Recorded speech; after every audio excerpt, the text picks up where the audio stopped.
ప్రజావాణి వింటామని చెప్పి అధికారంలోకి వచ్చినటువంటి వాళ్ళ అధ్యక్ష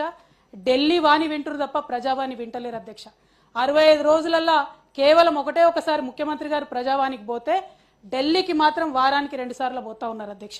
ఇవాళ వారానికి 2 సార్లు ఢిల్లీకి పోవడమే కాదు అధ్యక్ష కాంగ్రెస్ పార్టీ ఇతర రాష్ట్రాల ఎమ్మెల్యేలు మన దగ్గరకు వస్తే తెలంగాణ ప్రభుత్వం ప్రోటోకాల్ ఇచ్చి మన పైసలతోని మన ఖర్చుతోని వారిని వాళ్ళ హారతులు ఇచ్చి స్వాగతం చేయడం అధ్యక్ష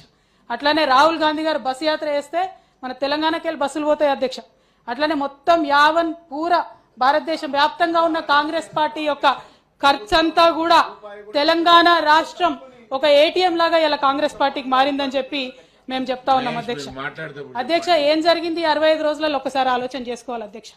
కరెంటు పోతా ఉంది అధ్యక్ష అంతకుముందు ఎన్నడూ ఒక్క నిమిషం కరెంటు పోలే కేసీఆర్ గారు ఉన్నప్పుడు హైదరాబాద్ నడి నగరంలో 3 గంటలు 4 గంటలు కరెంటు పోతా ఉంటే ఇవాళ పారిశ్రామికవేత్తలు పారిపోతా ఉన్నారు అధ్యక్ష మనం రాష్ట్రం యొక్క